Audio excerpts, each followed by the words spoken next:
The modern dilemma, drowning in excess. In our fast-paced world, we often find ourselves surrounded by an overwhelming amount of stuff. It's everywhere, in our homes, our minds, and our lives. We collect things thinking they'll make us happy. But do they really? More often than not, they become a burden, a weight that holds us down, prevents us from moving forward, from growing. Think about your own life for a moment. How much of what you own do you actually need? How many thoughts cluttering your mind are truly necessary? It's a sobering realization. We've become hoarders of the unnecessary, collectors of the unimportant. And in doing so, we've filled ourselves with trash, both physical and mental, but there's hope, a way out of this maze of excess. It starts with a simple yet powerful idea. Physical clutter, a burden on our spaces and minds. Look around you. What do you see? If you're like most people, you probably see stuff. Lots of it. Books you've never read, clothes you never wear, gadgets you rarely use. It's not just taking up space in your home, it's taking up space in your mind, weighing you down, holding you back. Physical clutter has a profound impact on our mental well-being. It's not just an eyesore, it's a constant reminder of unfinished tasks, of money spent, of decisions unmade. Every item in your space demands a piece of your attention, your energy. Mental clutter, the invisible weight we carry. Now, let's talk about a type of clutter that's less visible, but no less burdensome. Mental clutter, it's the constant chatter in your mind. The worries about the future, the regrets about the past, the endless to-do lists, the what-ifs and if-onlys. It's exhausting, draining, and it's holding you back from living in the present. Mental clutter affects every aspect of our lives. It clouds our judgment, impairs our decision-making. It robs us of joy, of peace, of the ability to fully engage with the world around us. It's like trying to listen to a beautiful piece of music while a dozen radio stations play in the background. You might hear bits and pieces. Embracing the art of letting go. Letting go is an art, a skill. It's a practice that requires patience and mindfulness, one that doesn't come naturally to most of us. We're taught to accumulate, to hold on, to believe that more is better. We cling to possessions, relationships, and even outdated beliefs. But what if less is more? What if the true essence of life lies in simplicity? What if the key to a richer, fuller life is not in what we gain, but in what we release? Imagine the freedom that comes with letting go of what weighs us down. Think about the last time you decluttered a space in your home, the sense of accomplishment and clarity it brought. Remember that feeling of lightness, of freedom? It's a sensation that can extend beyond our physical surroundings. That's what letting go can do for your entire life. It can transform your mental and emotional well-being. Not just your physical space, but your mental and emotional space too. It's about creating room for new experiences and growth. It's about releasing what no longer serves you, letting go of past hurts, regrets and fears, what no longer brings you joy, what no longer aligns with your true self, what's holding you back from becoming the best version of yourself. Imagine the possibilities when you let go of the unnecessary. Letting go isn't always easy. It can be scary, uncomfortable. It requires courage and trust in the process. We often hold on to things out of fear, fear of lack, fear of missing out, fear of the unknown. But in letting go, we make space for new opportunities, new joys, and new growth.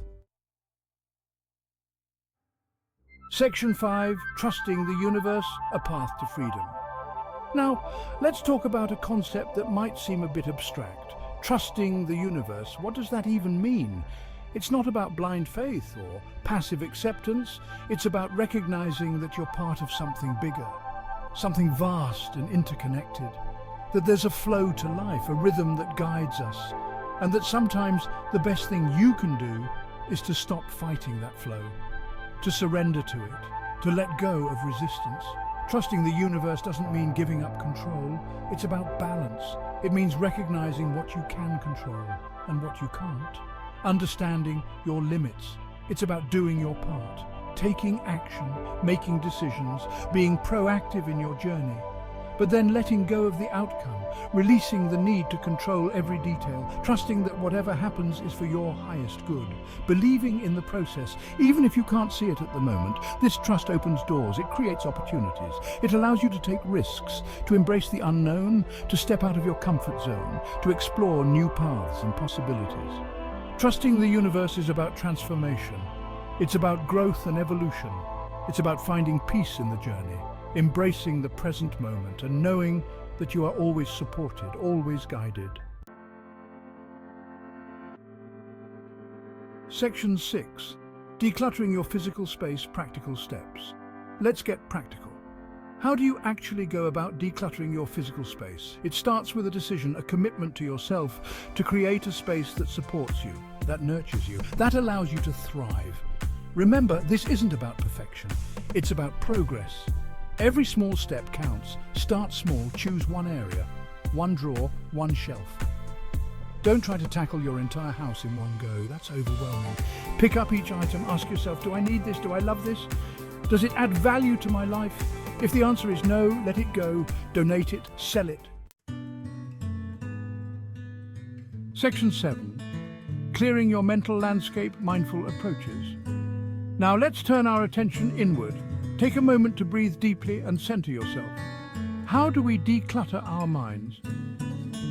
It's not as straightforward as cleaning out a closet. Our minds are filled with thoughts, emotions and memories that can create mental clutter. But it's just as important, maybe even more so. A clear mind allows us to focus better, make decisions more effectively, and enjoy life more fully. A cluttered mind is a stressed mind, an unfocused mind.